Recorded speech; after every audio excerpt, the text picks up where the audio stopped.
Hello, everyone. Welcome back to Just the Facts, COVID-19. Let's get started on some more information here. I want to thank all those people that left comments on my first video I did. And I much appreciate that. That was my first kick at the cat here, kind of learning how this stuff all works and recordings and playing with stuff and trying to be, factual as I could and leave information. So, with all the feedback I got, I thought maybe I'll just do a couple more here and see where this goes. You never know sometimes. So what we want to talk about today is in two parts. I recorded this video recently with all the information I wanted to do, and I thought it was just too long, so I had to break it down to two parts. So it's probably better anyways. So we're going to do this first one, and it's called, it's all about masks.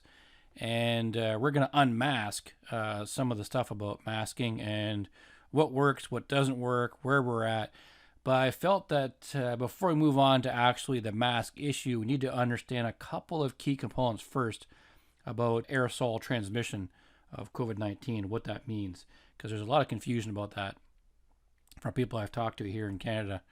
So just a reminder what Just the Facts is. What does that mean? Well, basically it means all the information I'm about to share with you comes from government or media-related websites. And I'll include the web links, and you'll see the websites in my web browsers I move through here. So if you do want to research these, I strongly encourage you to do that. You can see the web links. Just hit pause on the YouTube video here and look at the link and copy it down for yourself and do your own research, if you want to fact check things. So my goal here is no conspiracies, theories, just simply the facts. So let's get started. So I tried to put this in chronological order, and there's been a lot of talk about what is aerosol based and what is droplet based. So the current strategy we have is COVID-19, according to the government, WHO, and all these people that suddenly for some reasons forgot what they do for a living, they seem to think the transmission is droplet based. In other words, when you talk to someone, you inadvertently spit, and so it's basically droplets of saliva and respiration droplets that come out of your mouth that transmit 3-4 feet as you talk. And this is where we got our 6-foot rule from. The problem is that's simply not true. The WHO and government made that rule, and they're going to stick by it come hell or high water, which is really a shame because this is putting people in danger. So we're going to talk about it, and just so you can see where this all comes from. So let's start back here with the date of this article from CBC. And generally, I don't always trust the CBC for what they post here, but sometimes you can use them. So this article was back in November last year in 2020. And what this gets interesting is we were told from the WHO and government that it was droplet-based transmission only. Okay, so the spitting thing, not aerosols. Aerosols, just think of like an aerosol spray, like a room freshener as a spray. It comes out as a mist, but then it gets really tiny, so you can't even see it anymore. That would be aerosol-based. Aerosol-based stuff you can't even see. It's in the, the really small micron size of things. It's microscopic, so you can't even see it. And most cases, the general consensus is there's not sure if masks can even filter it. So that's more about that. That's going to be a part 2 document. So the PHAC, which is the Public Health Agency of Canada, previously made no mention of aerosol transmission in federal recommendations. This is back again, November 4th. And the reason why is they're copying what everyone else does. Monkey see, monkey do, which I understand. So some comments about this is interesting, saying Canada's quietly revised guidelines on how COVID spreads to include the risk of aerosol transmission. And this comes from weeks after other countries and international health organizations have acknowledged the airborne threats of the coronavirus. Now, what's noticeable about this is, from a simple standpoint, I cannot understand for the life of me how you could figure someone spitting while they're talking, or speaking moistly, according to our Prime Minister, how that does not include aerosols. When you sing or when you yell or anything like that, we're using, or even just talking, when you're talking, you are exhausting air through your diaphragm to make sound. There's going to be aerosol coming out with the odd bit of saliva or spit. So when you break these things down to two separate things, droplets versus aerosol, both come out of your mouth. to think that just droplets are the only way this COVID-19 spreads, I think was a little naive. Now, again, I'm not a medical scientist or a virologist or epidemiologist, so maybe I'm wrong, but hey, whatever. So the interesting was that this article said was the PHAC updated its guidance without notice last week, so they kind of slid it in there, making mention of the risk of transmission from aerosols, again, or microscopic airborne particles. And this is the kind of thing where we talk about, it spreads from an infected person to others through respiratory droplets, and aerosol created when a person coughs, sneezes, sings, shouts, or talks, the updated guidance said. So this is kind of flies in the face of what everyone was told back early on about why we wear a mask. The mask would prevent the spitting or moisture talking kind of thing coming out of your mouth. And, so for that, the mask made sense. And I understand that. That to me is a relevance. But the interesting part is, I want you to take note, this is November 4th. So here we're at this article, and this one was dated April 21st of this year, and last update April 27th. And this is interesting too. So we're talking about the whole aerosol thing, and the CBC News article here says, top Canadian WHO advisor under fire for downplaying airborne threat of COVID-19. Well, this is interesting. Now, just so you know who this gentleman is, he apparently is an infectious disease physician professor at the University of Calgary who advises WHO. So that means he is a big player in all this. And he denies that aerosol transmission is a primary route of COVID-19 transmission, despite mounting evidence to the contrary. Well, it's beyond mounting evidence. It's been proven to be fact. But anyways, Dr. John here also mentions that N95 masks cause harm, shouldn't be used, and focus on physical distancing instead. And that's interesting in itself. That kind of flies in the face of what we've been told about masks in the first place. So this guy is really flying in the face of everything here. So it's really interesting to read this article. And it mentions here he's coming under fire from experts downplaying the risk of airborne spread of coronavirus, the aerosol-based thing. So it's interesting to talk about this, but his article here talks about the dangers of masks, and he lists them here as harms, as, acne. So, we joke about people calling it acne from wearing masks, or, it's been kind of dubbed MACNE. And in some cases, he's right here. Anytime you look at benefits, you need to look at harms. And he says there are many harms with N95s. Now, why he's picking N95s alone, I don't quite understand. But nonetheless, there's issues with, conjunctivitis, CO2 retention, oxygen content, all kinds of stuff. But anyways, the comical part here is he's mentioned that WHO's position, there's a possibility that aerosol transmission can lead to outbreaks in certain situations. A change in stance of WHO on aerosol transmissions. And I think the issue here is a change in stance in WHO on aerosol transmission as a main driver would simply have this. It would have huge implications on the need for increased air ventilation and better PPE for healthcare workers and essential workers in the world. I really think this is the crux of the issue. The WHO doesn't want to admit this fact for some reason, and I don't know what that is. Like, why would you not want to go back to science and follow science? And I don't quite understand where they're, not want to do this is kind of interesting. Anyways, there's lots of stuff about this. I don't know. I think one to take a minute here, Menzie Marr. This article here says, frankly, I think you just can't admit he's wrong, says Lindsay Marr. And what's bad about this for us as Canadians in the world is he does carry a lot of weight with the WHO. And his thinking is stuck what we knew 20, 30 years ago. And he hasn't updated what we've learned since then, essentially the science. And this is kind of sad, when you look at talking, here's a picture of a mixture of, droplets and aerosols. And aerosols you can't even see, but there's global acknowledgement of this, and this is one you need to be aware of. The UN even came under fire in July. Almost 240 scientists from 32 different countries telling them they need to update their guidelines. Now, think about that. 32 countries are saying something. 240 scientists. I would say if they're all saying the same thing, probably a fact, And the WHO didn't change their statement. They just says here they amended their guidelines, acknowledging the possibility of aerosols can lead to outbreaks. We know this is true, that it is aerosol based. It's been proven. The US CDC updated its guidelines October to mention airborne transmission. That's because, in Canada followed that, you saw from CBC. So why? And this is a question. Why won't WHO say coronavirus airborne driving the pandemic? And this is really annoying because, as you see here, the science is strong in aerosol transmission. It's a done deal. As we keep having example after example, and the objections are becoming increasingly unconvincing.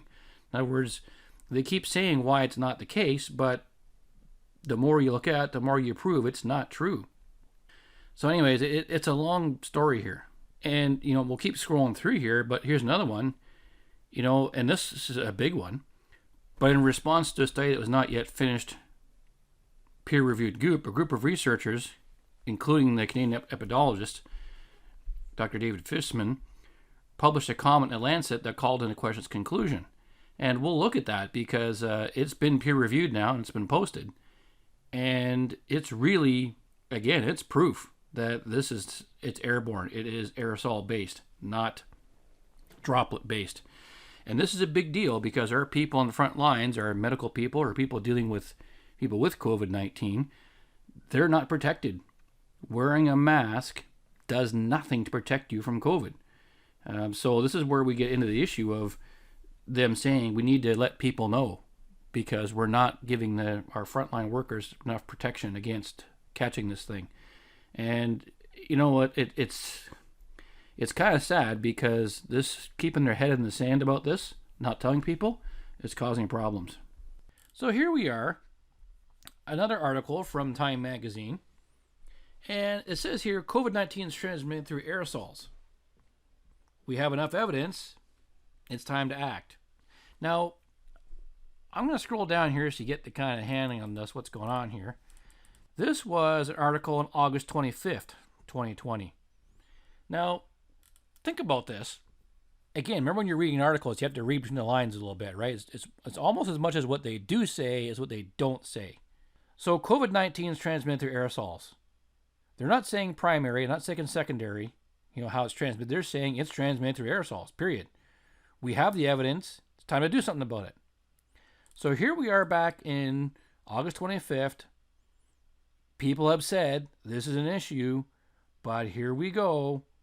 People still are not talking about it. The WHO still has their head in the sand. They won't admit this. Our government, same deal. They won't admit anything. They won't admit this is fact. So let's read the Time article a little bit and see what they have to say. And it's interesting as you kind of get through in here. There's a lot of information about maybe kind of perhaps sort of, there's just not enough to kind of prove about masks doing any value here. But it comes down to this aerosol thing. The information was talked really on was about how people were infected. Super spreading events, and maybe they didn't wash their hands. It was a crowded family gathering where they got this. But they do say it's not an outdoor demonstration. So in other words, what they mean by this is nothing is happening outdoors. If you're outdoors, you're not catching COVID, essentially. Now, it's a bit of a blanket statement, but what I mean is, generically speaking, if you're outside, that's the safest place to be. So it's kind of amusing when they close, beaches and stuff like that, but gyms and indoor dining restaurants have reopened. So it makes, again, it just adds to more confusion. So this article talks about how we have this transmission from one to the other. And essentially it breaks down into three possible ways. So it says 3 ways the vaccine is transmitted. So the first one talks about fomites. Now fomites, as mentioned here, objects that are contaminated with a virus, which include someone else's skin. So early in the pandemic, we talked about, before you touch your mail, make sure you wipe it down first, or you don't open the newspaper till you, spray it with Clorox bleach or whatever, try and kill off the virus if somebody touched it. And, we all did that stuff, right? We were all scared about this. The media made us scared to death of everything and everyone when this first came out. So that was one way. The second way they told us was through droplets, small bits of saliva or respiratory fluid that infected individuals expel when they coughed, sneezed, or talked. Now, droplets, and this is what the WHO and CDC maintain as a primary method of transmission. And they go through the air and fall to the ground, traveling 3 to 6 feet. And this is where we get that stand 6 feet apart thing. However, published research, which has been replicated, shows that droplets are only important when coughing and sneezing. But when it comes to talking in close proximity, which appears to be a major role in COVID-19 transmission, droplets are less important than the third potential pathway, which is aerosols. We can kind of get the whole point here of aerosols, that they're smaller, so they hang in the air. They stay in the air for hours at a time. And they're more susceptible to air currents and stuff like that. So this is kind of what they're getting into. Now, they have some good examples here of what aerosol, as airborne transmission is. Basically, bits of fluid so small they can linger in the air for minutes to hours. And it talks about the size of human hair and how small are particles that can float in the air and all that kind of stuff. Long story short, there's plenty of room for aerosols to be hanging around. So the fomites and droplets have dominated the understanding of COVID-19, and the WHO and CDC recently stated that aerosols could lead to transmission. Even though science says otherwise, they're still stuck to this issue of what this could do, and they believe it's less important. And whoever made this article says, I believe this is a significant mistake. And on July 6th, I, along with 239 scientists, appealed to the WHO to reevaluate their stance. Now, this should be mentioned. These 239 scientists, I believe, are from 32 different countries. Now, you can't ignore that information. This is a big deal. So they appealed to the WHO to change their stance. WHO did update their position, but the language continues to express skepticism of how the importance of this pathway of transmission is. In other words, they're saying, the WHO says, it may be aerosol. You know what? It's beyond that, right? The aerosols have been proven to be our primary source of spread. So it's kind of interesting. We can get more into this about how this works and comparing measles to chickenpox, but aerosol is where it's coming from. Now, it says here, when it comes to COVID-19, the evidence overwhelmingly supports aerosol transmission, and there are no strong arguments against it. So in other words, you can't argue this. It's not logical to argue it. As proof, for example, contract tracing has found that much COVID-19 transmission occurs in close proximity. But many people that share the same home with an infected person do not get the disease. This is also flies in the face of what we're told. We were kind of told if someone, has COVID-19 and they're in your house, you're all going to get it. No, that's not true. Another lie we were told by the media. So to understand why, Time did a good thing here, this doctor, whoever it was, as an example of cigarette or vaping smoke. Now, vaping smoke, of course, is aerosol-based as well. And they're talking about, imagine sharing your home with a smoker. How close you stand to that person is the more smoke you breathe in, secondhand smoke. If you stand far away, you're fine. However, if you're in an elevator with somebody smoking a cigarette, you're going to breathe in a lot more smoke if you're in a 200 square foot room. It's all a matter of how big the room is and how much air you have in that room. So it's all based on that. It comes down to that. But anyways, I'll let you guys kind of read this because it's kind of interesting. And going back on that, it's saying, like droplets move ballistically. In other words, they fly like a cannonball from someone's mouth, travel through the air until they settle on something else or fall to the ground. Aerosols, on the other hand, act like smoke. After being expelled, they don't fall to the ground, but rather disperse throughout the air, getting diluted by air currents and being inhaled by others present in the same space. Contract tracing shows that when it comes to COVID-19, being outdoors is 20 times safer than being indoors, which again argues that aerosol transmission is much more important than droplets. Outdoors, there's plenty of air, which aerosols can dilute to the point where they're no longer functional or viable. Not so indoors. And again, research have demonstrated that aerosol transmission of this virus in ferrets and hamsters. What they mean is they're going to put a ferret or a hamster in a cage. He can't touch the other animal. You can't cough on him, can't sneeze on him. They're 20 feet apart, but they're in this room, and eventually the other hamster or ferret catches it. So it's aerosol based, and they've proven it. So this is another kind of thing about this. Now, I don't know if you've heard of the Lancet. The Lancet is an organization, and essentially, if you don't know what the Lancet is, they are a medical journal, and they were founded in 1823, and it's a weekly peer-reviewed medical journal. It's among the world's oldest and best known general medicine journals. There is another one that's number one known, of course, and that's the New England Journal of Medicine. But essentially, with these guys, typically speaking, if the Lancet says something, doctors listen. It's that, it's kind of like the Bible. They know what's going on. If these guys say something, you pay attention. So that's good. I mean, this is good information for us to know because it proves the validity of the Lancet. Now, the only thing about the Lancet was they did a bit of a black eye last year. There was a bogus study released to the Lancet. There was a peer-reviewed doctor that made a statement that hydroxychloroquine didn't work to help COVID-19 patients, but caused them more problems and was dangerous. By the time the Lancet realized this could not be substantiated and backed up as proof, they retracted the article from the website, which was almost unheard of for Lancet to ever retract an article. So, yeah, you know what? Mistakes were made by the Lancet and by that doctor and that group of doctors that posted this article. At the end of the day, all the facts that they added up that proved that their issue that hydroxychloroquine was no good were found to be bogus and false. And it was so bad, the Lancet had to retract the whole article. So this is a big deal. And again, I'm sure this will never happen again. The Lancet took steps to prevent something like this from ever happening again. But back to aerosol transmission, because this is where we're at. Now, this is the Lancet making a statement here, and that was April 15th this year. And again, remember, it's what they say is what they don't say. So it says here, Hennigan, whatever his name is here, and colleagues, systematic review funded by WHO, published in March 2021, as a preprint states, the lack of recoverable viral cultures, samples of COVID-2, prevents firm conclusions to be drawn about airborne transmission. Now, that was a statement from that journal. The Lancet saying this conclusion and the wide circulation that reviews findings is concerning because of public health implications. What they're saying essentially is, you guys are nuts. There's been lots of circulation about the reviews findings that they're false. They are not true, and there's lots of documentation to prove it. I've already showed you some of this stuff. I've only showed you a small piece of everyone's facts on this.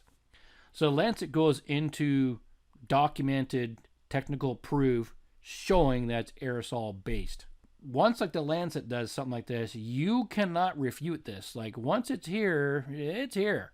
It's not it's not something just they've made up. So I don't know where to begin with this.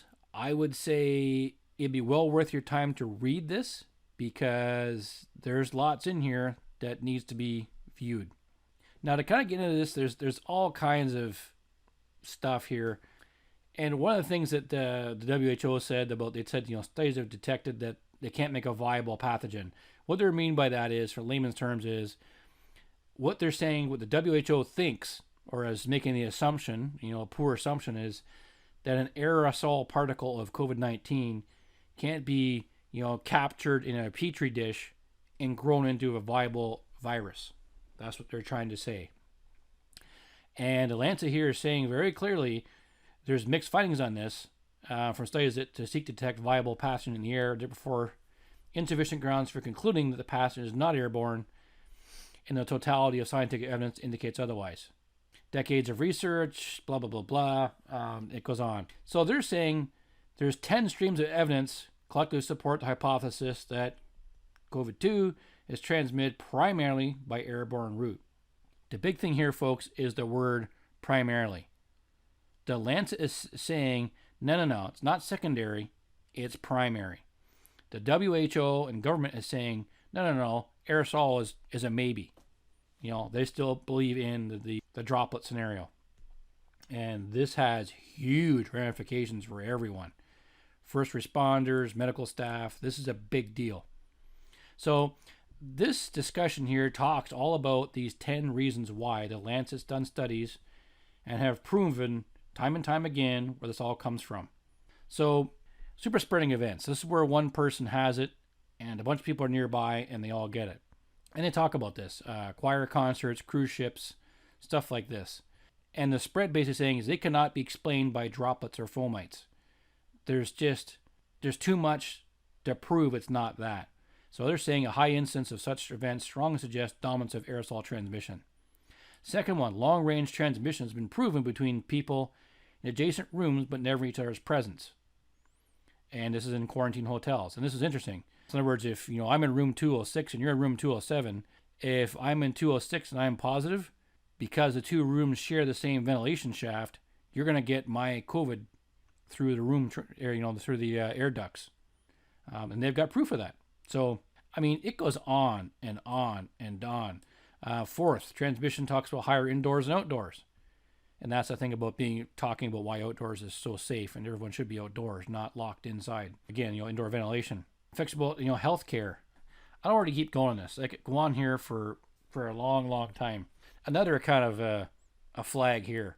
And this one's a kind of a no-brainer, really. The seventh one they talk about here, identified in air filters and building ducts in hospitals with COVID-19 patients. So what they're saying is they grabbed an air filter from a hospital, the ventilation air filter, and checked that, scraped off there, and they found COVID-19 on the air filter. Well, that again proves it's aerosol based. Like, how many more times do you need proof that it's aerosol based? So, it just keeps, I could keep reading these here, but it just keeps going. Then 10th, and there's more about this here, it says, so 10th, there is limited evidence to support other dominant routes of transmission. So in other words, they're saying there's not a lot of evidence to support respiratory droplets or fomites. Like, wait a minute. If there's limited evidence to prove that, why did we go against this from day one? Well, in other words, if there's limited evidence to support this information, that it's basically, it's respiratory or droplets and fomites, why are we going the mask route? So in other words, they're also saying there never was really proof it was respiratory droplets or fomites. It was very limited. So studies weren't done, and there wasn't enough studies done to prove 100 beyond a shadow of a doubt this is what this is. So this just keeps on going. And this is strong language here, and I want you to read this because this really kind of drills home the issue. So, in conclusion, we propose that is a scientific error. That's like a slap in the face. To use lack of direct evidence of COVID-2 in some air samples to cast doubt on airborne transmission while overlooking the quality and strength of the overall evidence base. There is consistent, strong evidence that COVID-2 spreads by airborne transmission. Although other routes can contribute, we believe the airborne route is likely to be dominant. Okay, the primary number. Public health community should act accordingly and without further delay. And why this is important is, if you're a doctor or a nurse, if you're wearing your disposable mask, the paper mask or whatever, this is a big issue. Because what this really means is, that's not enough protection. You're going to be exposed to it. And this leads to my second video, part 2, talking about the masks and why this is so dangerous for the WHO and the governments not to actually start to act on this. Public health can't react to this information until these guys get their shit together. And this is pathetic because people are being put at risk for the government, the WHO, not doing their job and following science. And this is deplorable because they keep telling us, oh, you got to follow the science. Well, you know what? Maybe you should follow the science instead of telling us to do it.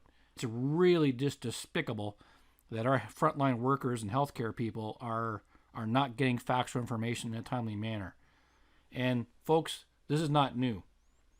Now, this is new. This came out in the Lancet, and this will add a lot of horsepower to the debate because no one's going to argue the Lancet. That's not going to happen. Right? It's kind of like saying the New England Journal of Medicine. If they say it too, they're not going to argue that. So, anyways, that kind of concludes part 1. And this is the importance of this part 1 simply is it's a kind of feeder or a document to lead into part 2, which I'll do shortly, which is about the mask and what the danger is for frontline medical workers with issues with dealing with people that do have COVID in the hospitals. For the average person walking on the street, you're going to find out this is not a big issue for you. But nonetheless, this is where I'm ending up for this first part of the video. So thanks everyone. Stay safe.